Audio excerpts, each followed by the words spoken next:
As I sat on the bus, the rhythmic hum of the engine blending with the music pouring into my ears, I paid little attention to the world outside.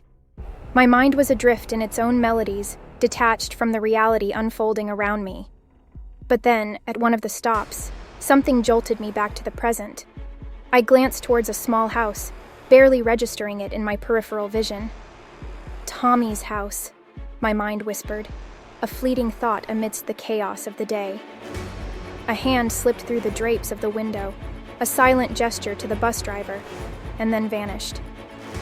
He's sick, I rationalized, dismissing the incident without a second thought. Hours passed like minutes, and soon it was evening. The television flickered to life, casting eerie shadows across the room. As I watched the local news, a chill crept up my spine, freezing me in place. The reporter's voice pierced the silence, delivering the horrifying news with a cold detachment. Tommy's entire family, slaughtered mercilessly in their own home. My heart skipped a beat, disbelief and terror mingling in a potent cocktail of dread.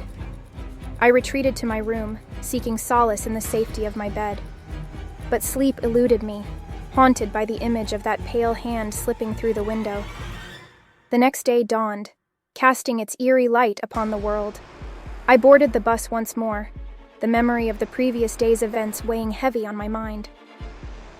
We passed by Tommy's house, the bus slowing to a halt. Before I could muster the courage to speak, I saw it again. The pale hand, emerging from the shadows, beckoning the bus driver to move on. Fear clutched at my heart, icy tendrils coiling around my throat.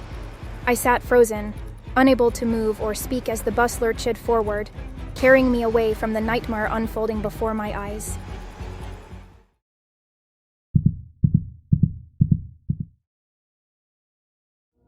It was a normal night in the small town of Millfield as the clock struck 12. The only sound was the distant howling of the wind and the occasional hoot of an owl. Suddenly, out of the darkness emerged a ghostly bus, eerily illuminated by its dim headlights. But to the people waiting at bus stops, it seemed like the answer to their prayers. The rain had begun to fall, and nobody wanted to stand outside in it, waiting for a bus that might never come. The bus pulled up smoothly to the first stop, its doors opening without anyone signaling for it to stop. A young woman stepped on board, slightly confused. She had heard nothing about a bus scheduled for this time. "Where are you headed, miss?" The driver, a tall, lanky man in a worn-out uniform, asked in a low, graveled voice. Just to city center, please," said the woman, shivering as she wrapped her coat tightly around her. "Take a seat at the back," the driver ordered, staring at her in a way that made her blood run cold. The next stop was a young man in his 20s, all jittery as if he had been waiting for hours in the cold. He was glad to see the bus, and he eagerly stepped inside without thinking twice. The door shut behind him, sealing him in the eerie silence of the ghostly vehicle. Passengers just kept appearing through the night in ones and twos, each grateful to get out of the rain. They sat in silence, each lost in their thoughts. A chill slowly settled into the bus, and their breath misted around them. Suddenly, the bus took a sharp turn and began to pick up speed, much faster than it should be going. Passengers started to panic, their screams muffled by the sound of the relentless rain causing the bus windows to fog up. The driver paid no attention to their plea for an explanation, and the bus rattled on like a runaway train.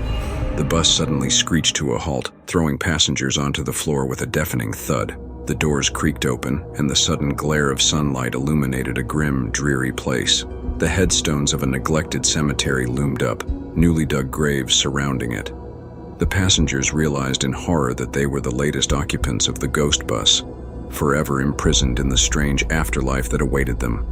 And as they screamed in terror, the bus rumbled away into the darkness, never to be seen again, driving them straight to their doom.